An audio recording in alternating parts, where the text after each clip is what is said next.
이 채권행위를 의무부담행위다 이렇게도 표현합니다. 왜 의무부담행위라고 하냐면 채권행위를 하고 났더니 어떻습니까? 이제 매도인 A는 소유권 이전 의무가 생기죠. 매수인 B는 대금 지급 의무가 생기죠. 그래서 채권행위는 의무부담행위라고 합니다. 자, 그 다음에 잔금 치를 때 등기서류 넘겨주는 행위 있죠. 이걸 뭐라고 그러냐면 물권행위라고 합니다. 채권 물권 그래요. 그리고 이것을 처분행위라고도 합니다. 처분행위. 소유권 넘겨주잖아요. 물권이라는 소유권 넘겨주죠. 그죠? 그래서 이런 것을 처분행위라고 그러고요. 이 채권행위하고 물권행위를 합쳐가지고 뭐라고 그러냐면 법률행위다 이렇게도 표현을 합니다. 자, 당분간은 법률행위 그러면 여러분 계약 생각합니다. 계약 이렇게 생각하세요. 그런데 왜 법률행위를 채권행위와 물권행위로 나눠놨느냐 그랬더니요. 자, 채권행위 단계에서는 A가 자기 부동산이 아니라요. 남의 부동산을 팔겠다고 청약을 했습니다. 그리고 B가 승낙을 했습니다. 자, 이것을 뭐라고 그러냐면 타인의 권리죠. 자기의 권리가 아니라 타인의 권리를 팔겠다고요. 매매죠. 그죠? 타인의 권리 매매 계약 있죠? 이 매매 계약의 효력은 어떻게 되느냐 그 말이에요. 유효, 무효. 유효 그러죠. 그죠? 네, 유효입니다. 왜 유효냐 그 말이죠. 그죠? 자, 그랬더니 A는 자기 부동산 아니잖아요. 하지만 자기가 언제 소유권 넘겨주면 되냐면 이 계약에 따라서 5월 1일 날 소유권 넘겨주면 되죠. 그럼 아무튼 5월 1일까지만 어떻게 하면 되겠어요? 갑으로부터 A가 소유권 취득해서 B에게 넘겨주면 되잖아요. 그렇죠? 그러니까 지금 채권행위 단계에서는 타인의 권리라도 매매 계약은 유효다 그렇습니다. 아셨죠? 자, 그런데 이제 물권행위로 넘어왔어요. 물권으로 넘어왔는데 이때 A가 갑으로부터 매수하려고 그러는데 갑이 안 판대요. 그러면 사는 방법이 없습니다. 왜냐? 우리나라는 자유주의 국가죠. 계약 자유 원칙이에요. 그래서 갑이요. 나 안 팔아 그러면 사는 방법이 없어요. 이것을 계약 자유라고 그래요. 계약 자유라는 것은 팔지 말지 다 소유자 마음이에요. 누구에게 팔지도 다 자기 마음이고요. 얼마에 팔지도 다 자기 마음이고요. 그 다음에 계약서를 쓰는 계약을 할지 계약서 안 쓰고 구두 계약으로 할지도 다 자기 마음이에요. 이런 것을 계약 자유 원칙이라고 그럽니다. 자, 그래서 안 판다는 거예요. 그러면 사는 방법 없다고 그랬죠. 그래서 A가 고민하다가 서류를 위조해서 등기 신청해서 자기 앞으로 등기를 했다 이랬을 때요. 아까 말씀드렸듯이 위조 서류에 한 등기는 어렵다고 그랬죠. 그런데도 불구하고 그 틈을 뚫고 해버리는 애들이 있습니다. 예. 어떻게 합니까? 안 가르쳐 줍니다. 그런 거. 판결의 편체라고 해가지고요. 이렇게 소송에서 법원을 속여가지고 하는 경우가 있어요. 예, 그런 사기꾼들이 있거든요. 근데 아무튼 그렇게 해가지고 등기를 했습니다.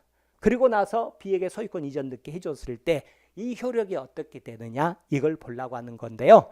먼저 위조 서류에 의한 등기는 뭐예요? 무효입니다.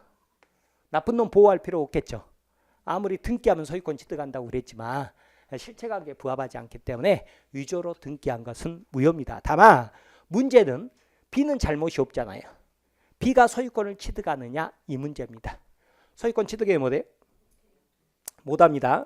못한다. 그러면 결국은 누가 소유자란 뜻이죠? 갑이 소유자란 뜻이죠? 이 결론이 마음에 드십니까? 이러면 내가 B가 되면 마음에 내가 B가 되면 마음에 안 드는데 내가 갑이 되면 마음에 듭니다. 자, B 입장에서는 어떤 사람이냐면 자기가 잔금 치르고 소유권 이전해 올 때 등기부 열람해 봤더니 A가 소유자로 돼 있었죠. 그래서 그것 믿고 내 앞으로 소유권 이전 넣겠는데 그죠? 소유권 취득 못한다 그러니 얼마나 황당합니까? 마음에 안 들죠. 그죠? 그런데 반대로 보면 갑 입장에서는 어떻습니까? 자기가 판 적이 없죠. 그죠? 근데 뭐 자기 등기부 매일 확인해 봅니까? 안 보잖아요. 근데 어떤 미친놈이 자기도 모르는 사이에 서류 위조로 자기 앞으로 등기한 다음에 팔아먹었대요. 근데 얘가 소유권 취득한다 그러면 갑이 소유권 날려버린다는 뜻이죠. 황당하잖아요. 이죠. 만약에 그래버리면 갑은 다른 거 아무것도 못하고 1년 12달 내내 자기 등기부만 감시하라는 뜻이거든요. 말이 안 되죠. 그죠? 자, 그래서 문제가 뭐냐면 A는 잘못을 한 사람이니까 보호할 필요가 없지만 갑도 B도 아무 잘못이 없어요. 그래서 보호를 해줘야 되는데 둘 다 소유권을 줄 수는 없어요. 왜 그러냐면 일물 일권주의 그렇습니다. 그러니까 물건이 하나면 소유자가 한 명만 있어야 돼요. 그러면 이제 고민하겠죠. 고민하다가 독일 같은 나라는 A, B를 보호해 버리자 이래요. 등기부를 믿은 사람을 보호해 버려요. 그럼 진정한 권리자가 희생이 되겠죠, 그죠? 반대로 우리나라는 어떻게 하냐면 등기부를 믿은 사람 희생하에 진정한 권리자를 보호하고 있습니다. 자, 이렇게 돼서 A, 갑이 소유권을 취득하고 B는 소유권 취득 못해요. 다만 B는 A에게 줬던 돈 있죠. 매매대금. 그것은 반환받을 수 있어요. 그러니까 돈은 찾아갈 수 있지만 소유권은 찾아가지를 못합니다. 자, 이것을 뭐라고 표현을 하냐면 자, A 앞으로 등기된 것을 뭐라고 표현하냐 우리는 공적인 등기부라는 공적인 장부로 권리자가 누구임을 다 보여주고 있다. 그래서 공시한다 이렇게 표현을 합니다. 근데 B가 누구예요? 이 공시된 공적 장부 등기부를 믿은 사람이죠. 그래서 믿을 신자를 써요. 뭐한 사람이에요? 공신한 사람이죠. 그죠? 우리나라는 전부 공시하고 있습니다. 그런데 공신했다고 해가지고 인정을 안 해줍니다. 그래서 공시력은 인정하지만 공신력은 부정한다 이렇게 표현을 합니다. 자, 이것을 또 뭐라고도 표현하냐면 자, A는 뭐예요? 권리 취득 못한다고 그랬죠? 무권리자잖아요. 그죠? 무권리자가 어떻게 했다고요? 소유권을 이전해 준 거 처분행위라고 그랬죠? 처분행위죠. 그죠? 처분행위는 유효 무효? 무효다 이렇게 표현을 합니다. 무효. 그래서 채권행위 단계에서는 타인의 권리 매매 계약은 유효죠. 그런데 물권행위 단계에서는 무권리자 처분행위는 무효다 이러고요.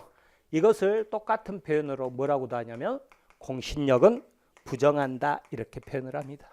아셨죠?